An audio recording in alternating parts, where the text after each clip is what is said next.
నమస్తే welcome to Disha TV news.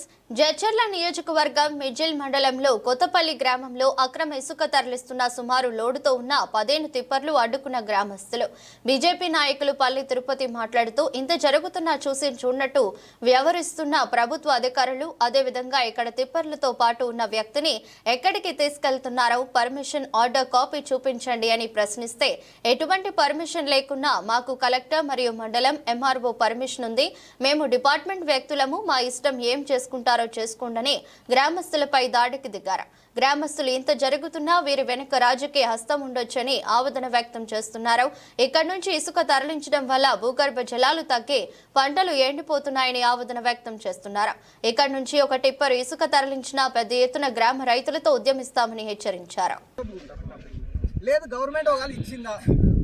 ఈ మిడ్జిల్ మండలంలో మరి వాగు పరిసరాలతో కొత్తపల్లి కావచ్చు, ఐవేరేపల్లి కావచ్చు, అంటే ప్రభుత్వంలో ఉన్న ఎమ్మెల్యేల యొక్క సహకారంతో డైరెక్ట్ ఎమ్మెల్యేనే ఇప్పుడు మన జడ్చర్ల ఎమ్మెల్యే గారు గతంలో ఆయన ఎలక్షన్ల కన్నా ముందు ఈ మిడ్జిల్ మండలంలో శంష ఇసుక కూడా తీసుకోపోనని చెప్పేసి ఆనాడు ప్రబోల్పాలు పలికినటువంటి ఎమ్మెల్యే అనిరుద్ రెడ్డి గారు ఇవాళ 1000 టిప్పర్లు 100 టిప్పర్లు రాత్రినక పగలనక ఎలాంటి పర్మిషన్ లేకుండా మరి రవాణా చేస్తుంటే మరి కళ్ళు కనపడతలేవా, కాంగ్రెస్ నాయకులకు చెవులు వినపడతలేవా?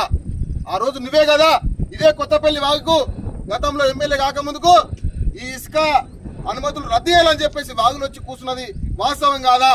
ప్రతి బొట్రాయి కడ పోయి చెంచా ఇసుక తీసుకుపోనని చెప్పి మాట్లాడినటువంటి మాటలు నిజం కాదా? మరి ఇలా ఏమైంది? నువ్వు ఎమ్మెల్యే గెలిచినావు, నువ్వు ఆ మాట ఇసుక ఈ మిడ్జిల్ మండలం ఇసుక తీసుకపోని అన్నట్టు ఒక మాటకే ఈ మండల ప్రజలందరూ కూడా నిన్ను ఓట్లేసి గెలిపించుకున్నారు. నువ్వు ఇసుకని కాపాడాల్సింది పోయి నువ్వు ఎమ్మెల్యే గెలవంగానే ఇసుక తరలింపుకు నువ్వే ప్రోత్సహించి తీసుకుపోతున్నది మరి మాకు నిజంగా అనుమానం వేస్తున్నది. ఆ రోజు అంత ప్రబోల్పాలు పలికినటువంటి ఎమ్మెల్యే గారు ఇలా మాట్లాడకపోవడం వల్ల అంతర్యం ఏంటో చెప్పాల్సినటువంటి అవసరం ఉన్నది. ఇలా ఎక్కడ కూడా అధికారులు ఎవరు లేరు. ఇలా వాళ్ళకు ప్రభుత్వ భూమి పట్టా భూమిలో పర్మిషన్లు తీసుకున్నామని చెప్తున్నారు.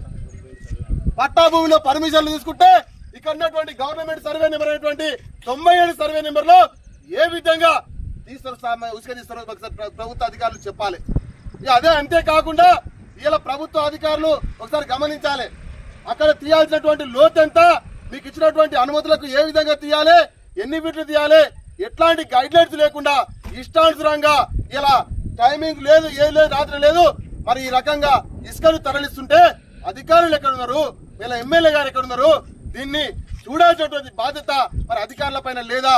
ఇలా ఎవరైనా అడగడానికి వస్తే ఇలా గూండాయిజం చేస్తున్నారు. ఇక్కడ ఇలా గూండాయిజంతోనే ఇసుకని తరలించడానికి ఇలా అక్రమ ఇసుక నడవడానికి ఎవరైతే అడుగుతారో వాళ్ళ పైన దాడులు చేయడానికి ఈ ఇసుక మాఫియా ఇలా ఈ విధంగా ప్రోత్సహించి ఇలా ఇసుక మాఫియా దాడులకు పాల్పడుతున్నదంట. ఖబర్దార్ ఇసుక మాఫియా వ్యక్తులకు చెప్తున్నాం, అదే విధంగా ప్రభుత్వ అధికారులకు చెప్తున్నాం. ఇక్కడ ఇసుక తరలిస్తే ఎవరు కూడా మేము కూడా ఇక్కడ మండల తెగిస్తే ఇక్కడ వచ్చేటువంటి వ్యక్తులను కావచ్చు, తిప్పర్లను కావచ్చు, ఏ విధంగా చేయాలో మాకు కూడా తెలుసు. మేము ఇట్లాంటి కేసులకు భయపడం, ఇట్లాంటి కేసులకు మీ యొక్క టాటా చెక్కులకు ఇవ్వడం భయపడలేదు. గతంలో చరిత్ర తీసుకోండి, మిడ్జిల్ మండలంలో ఇసుక నడిపితే కేసులు అయినా పెట్టించుకొని ఇసుక ఆక్రమణ రవాణా జరగకుండా అడ్డుకట్ట వేసినాం. ఇలా ఆ రోజు నుండి ఈ రోజు జరగకుండా ఉన్నది. ఈ రోజు మధ్య కాలంలో ఇష్టానుసారంగా ఇసుక తరలింపుకు ఇలా ప్రయత్నాలు జరుగుతున్నాయి. ఇలా 7 గంటల సమయం కావస్తున్నది. ఇక్కడ చూడండి, అన్ని టిప్పర్లన్నీ కూడా ఇసుక లోడ్లతో బండి ఉన్నది. ఇక్కడ చూస్తే ఇంకా టిప్పర్లు చాలా ఉన్నాయి. ఇలా అనుమతులు అని చెప్పేసి ఒక దిక్కు చూపిస్తారు, తీసేది మాత్రం ఒక దిక్కు అంట. ఇలా ఖబర్దారు చెప్తున్నాం అధికారులకు కావచ్చు, అధికార పార్టీ నాయకులకు కావచ్చు, ఇలా ఎమ్మెల్యే గారికి చెప్తున్నాం, తక్షణమే ఇసుక అక్రమాన్ని నిలిపివేయకపోతే రాబోయే రోజుల్లో రైతులను కలుపుకొని మేము పెద్ద ఎత్తున ధర్నాలు చేస్తాం, రాస్తారోకాలు చేస్తాం. ఇక్కడ నడిచేటువంటి టిప్పర్లను కూడా అంటిపెట్టి ఇక్కడ వచ్చే వ్యక్తులకు కూడా తగిన బుద్ధి చెప్తామని హెచ్చరిస్తున్నాం. ఎట్లా లోడ్ చేస్తాం?